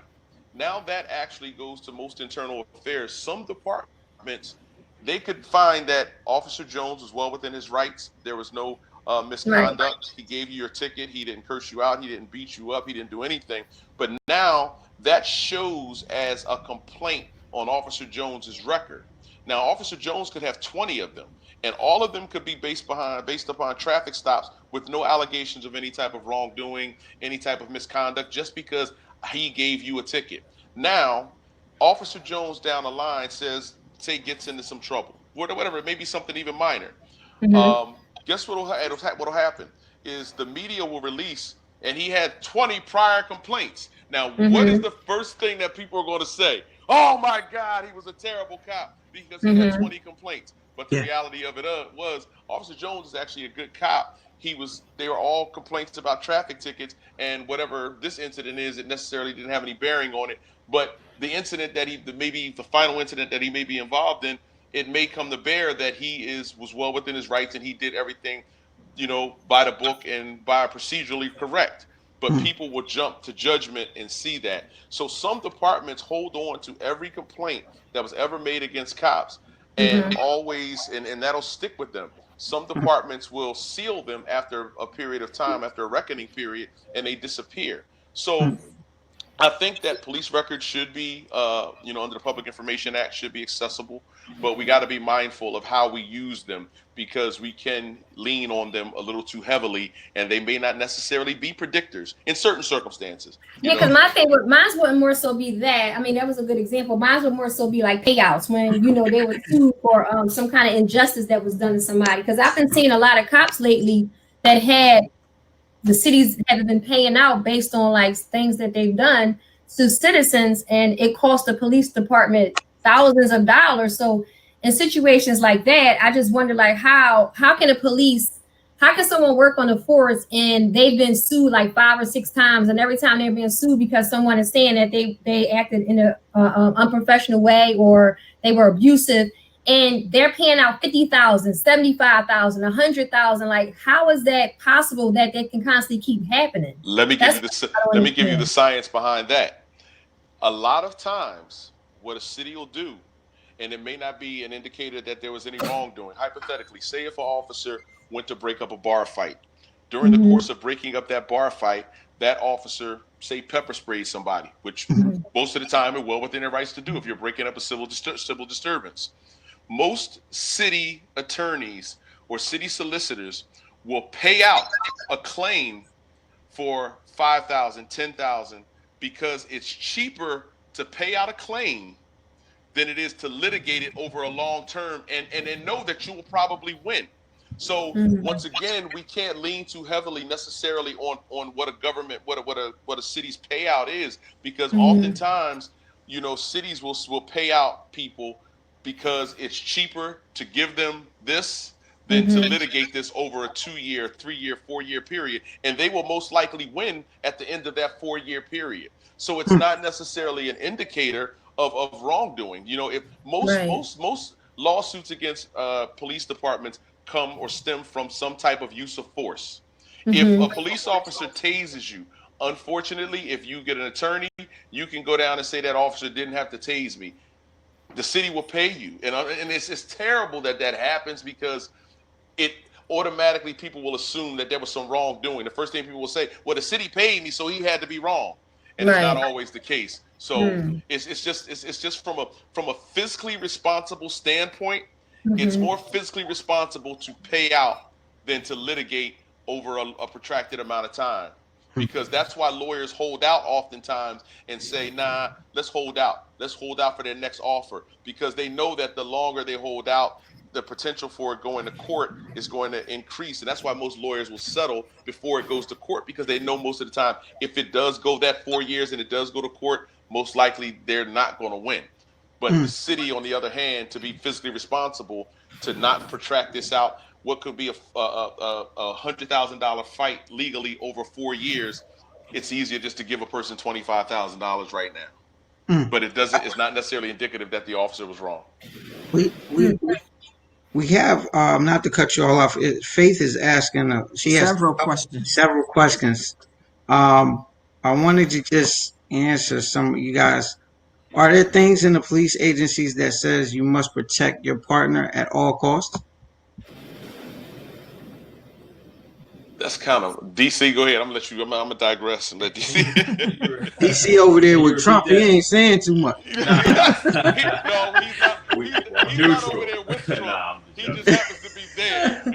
Nah. Repeat that question again, man. I'm sorry. The question was, are there things in the police agencies that says you must protect your partner at all costs?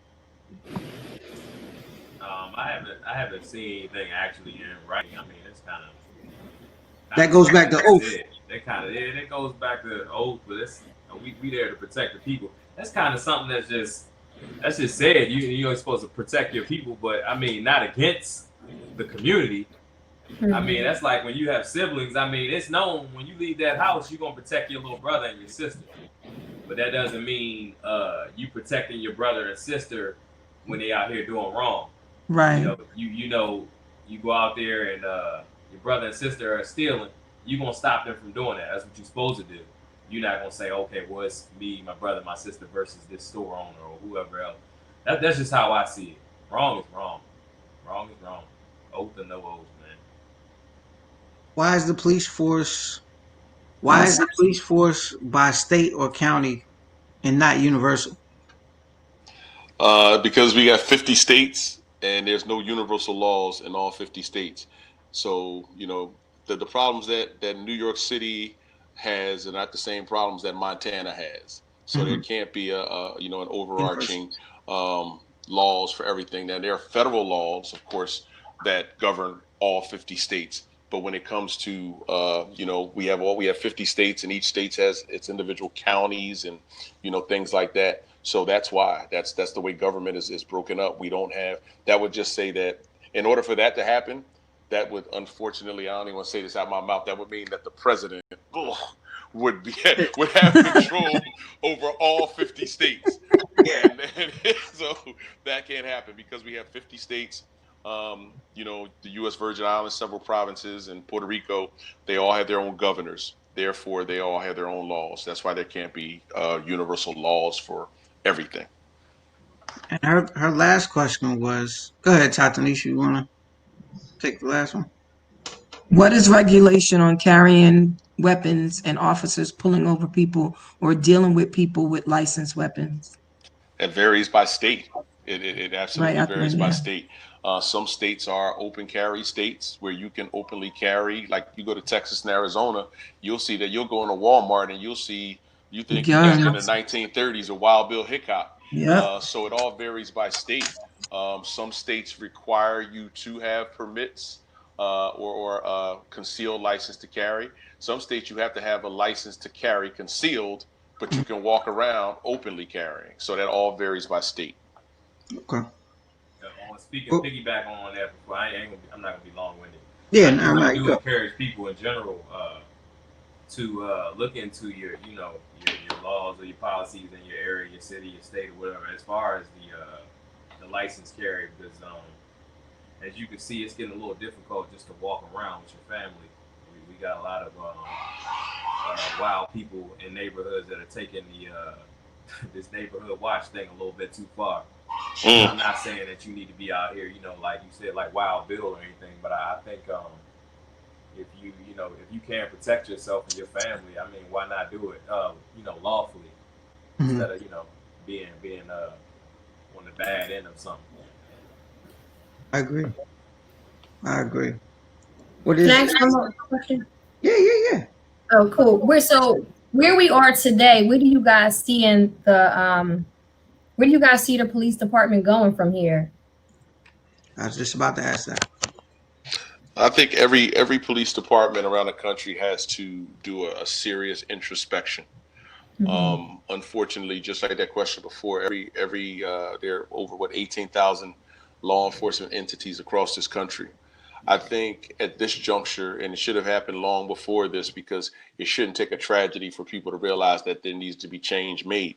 But I think Right. every police department needs to do an introspection and look at what they are doing and look at their policies and see if their policies are creating a climate and environment for equity and justice for people, black and brown people. And it's got to be real, and it's got to be a holistic approach. It can't just be lip service. And I think a lot Right. of times when things like this happen, we just get lip service and it works for a little bit, then the fires are quelled for a little bit, everybody's singing kumbaya until something jacked up happens again. I think they have to be held to task. Their feet have to be held to the fire. And we, as people of color, we also have to take a level of responsibility of ensuring that. Right. If I'm meeting with this police chief and I'm meeting with 50 other brothers with me, and these are concerns that we want addressed, we're gonna follow up with you in the next 2 weeks, bro. We're gonna sit at your office. We're gonna have this conversation and see how far we've gone. We have to be that our own oversight. We have to, whether it's a formal institution that is an oversight for police, we have to have some type of coalition in place to be oversight and make sure that the things that we are requesting are being addressed and legitimately putting things in place to sustain them. There have to be sustainable, continuous, consistent programs and implementation thereof for things to change. If not, we're going to keep having the same old drama. But when you speak of we, and since you're so knowledgeable about that, are you doing that?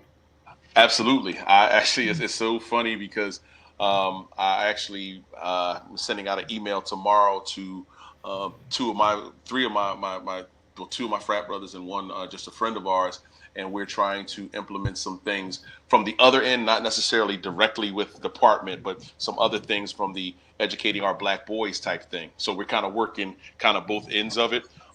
As a commander, it's incumbent upon me to ensure that my folks are doing what they're supposed to do. And so from the inside, so I'm kind of working the inside and the outside. And that's kind of what my whole purpose was when I joined law enforcement, because I knew that I could kind of make some change from the inside. And, my heart is also on the outside. So kind of working both ends, but we got to kind of get more people to So ensure how do that. we support that? So if that's your cause, how do we support that? If you're working from inside and you're working from outside, how do we support that to make sure that you have all the support that you need? So we can kind of like bridge that gap between, the people and the police. Well, one of the biggest things that I think that people can do is, and it's just to get involved, in their cities, in their respective districts. I talked about this earlier.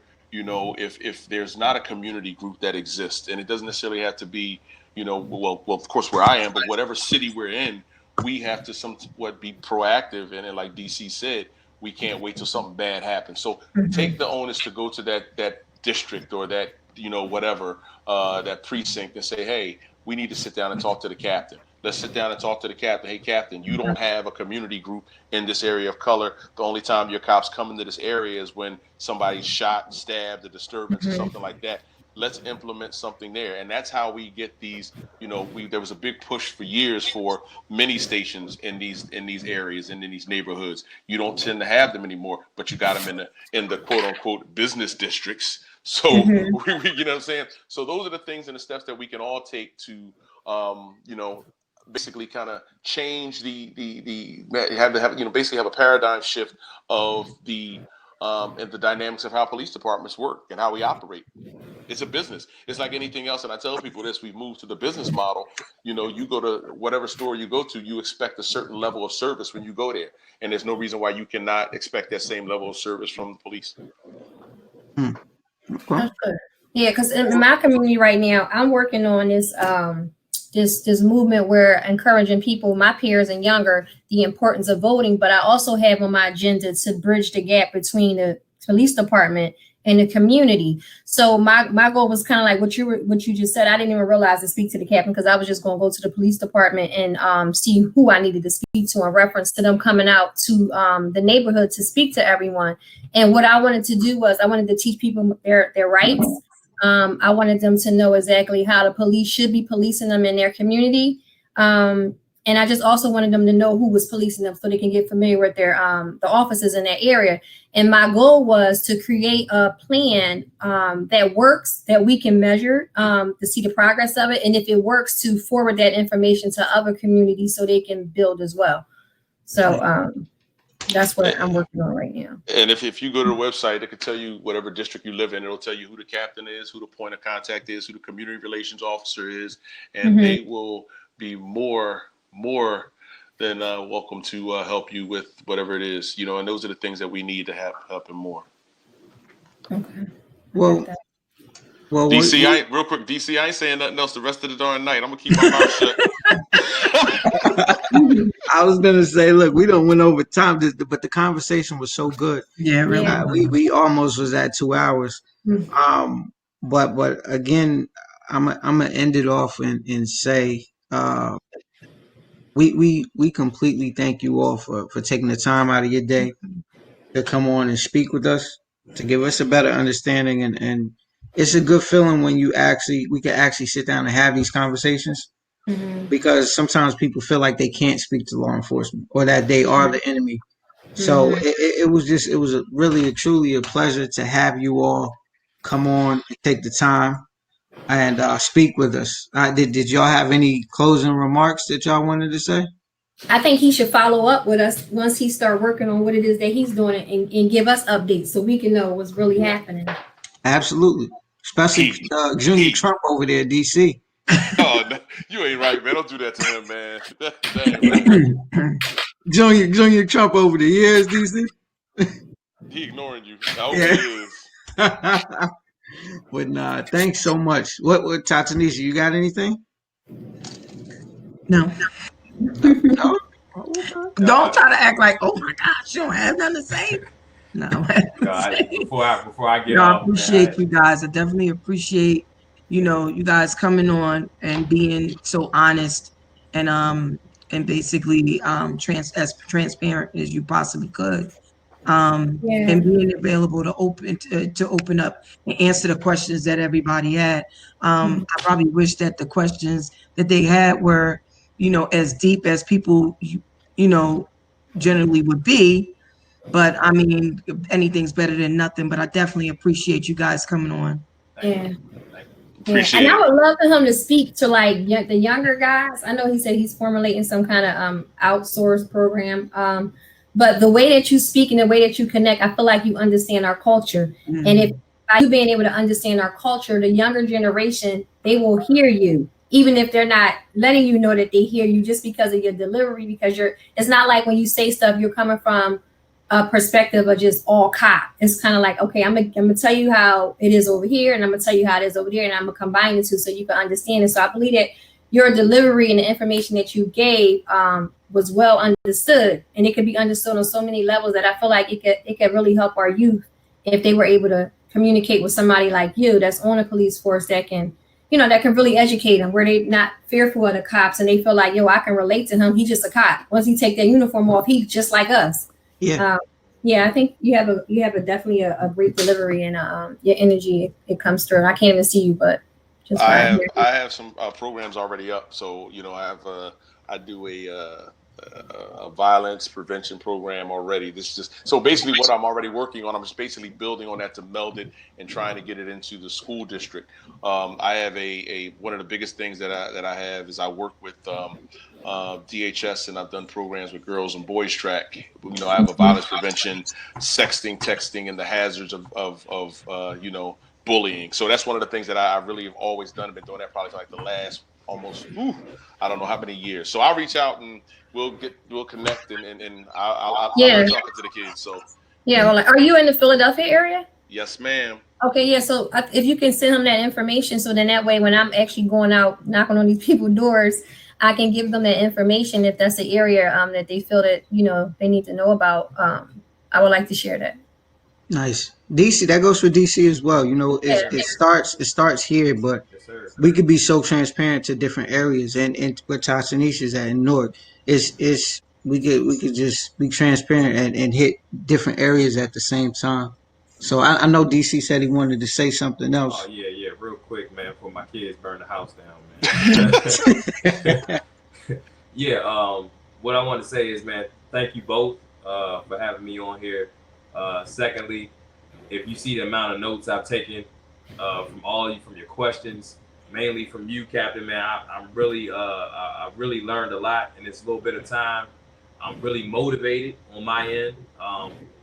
Hopefully they call my name off this sergeant list, man. You got me really motivated to affect some change from the inside, man. That's all I have to say, man. I appreciate you, and I appreciate y'all, man. Thank you. I appreciate it, good brother. And Blue, make sure we give him my number. Absolutely. And Yes, sir. Yes, sir. we can rap. DC is my second home, bro. So I'm down there quite often. So Yes, sir. We here. And thank y'all so much. And that for my closing remark, I just wanted to ask you again, when with that getting tased, how much was that again? say what? Just wanted to find out, when you get tased, how much was that lawsuit?